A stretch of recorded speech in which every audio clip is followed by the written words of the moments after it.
A misconception about Antioxi is that we started out with the sole purpose of creating a business. In the beginning, we really just started out trying to solve a problem for a family member. Yeah, that's true. That's how it started. It was actually one of my family members that was diagnosed with cancer, and I knew that the conventional therapy part can be very taxing. It can be very difficult. And that's when we really started researching, and when we came across something called medicinal mushrooms. It was the first time I'd heard of it, first time you heard of it.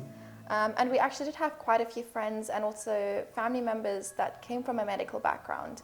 So it was interesting to hear that no one's actually really heard about medicinal mushrooms, especially because they were so big in Asia. Yeah, specifically Japan and China. That's the funny part, is that there, medicinal mushrooms form a huge part of their conventional therapy. I mean, there's a statistic that says like a significant percentage of their total expenditure actually goes into these medicinal mushrooms. So we thought, well, what happened here in the West? How has it not been popularized here? And then doing further research, you find that the EMA in Europe and the FDA in the US, they did try to patent these medicinal mushrooms. But the problem was threefold. One, they couldn't define a mode of action. And what that simply means is they couldn't assign a biochemical reaction that had a therapeutic effect. Number two is it didn't have a single active compound. If you know anything about medicinal mushrooms, you know that there are many active compounds that we're looking for. And the belief is that the synergistic use between these active compounds is what produces the therapeutic or desired effect.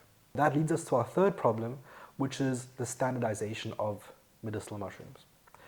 Anyone knows in mycology that if two mushrooms are farmed in the same place, have an identical smell, feel, look, and color, they can have varying levels of active compounds. And that's what makes it very difficult to standardize. And that leads us to our next problem. Well, now we know what we want, but where do we find it in the West?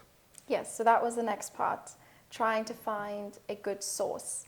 That's when we started reaching out to various companies. And at this point, we already understood the two important factors. The mushroom needs to be potent and it needs to be safe. So we needed both of these criteria to be met in order for us to feel comfortable giving this to a family member.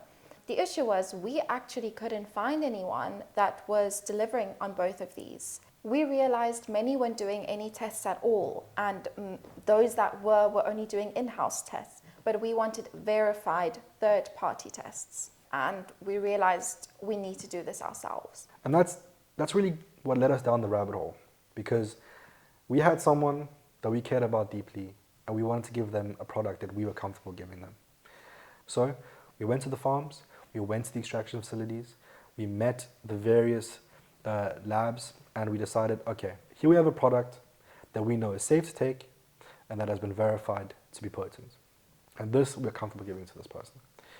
And after doing that, we realized, well, there's actually a lot of people out there that are looking for a product like this, and we wanted to make it available to them as well. And that's how Antioxi started.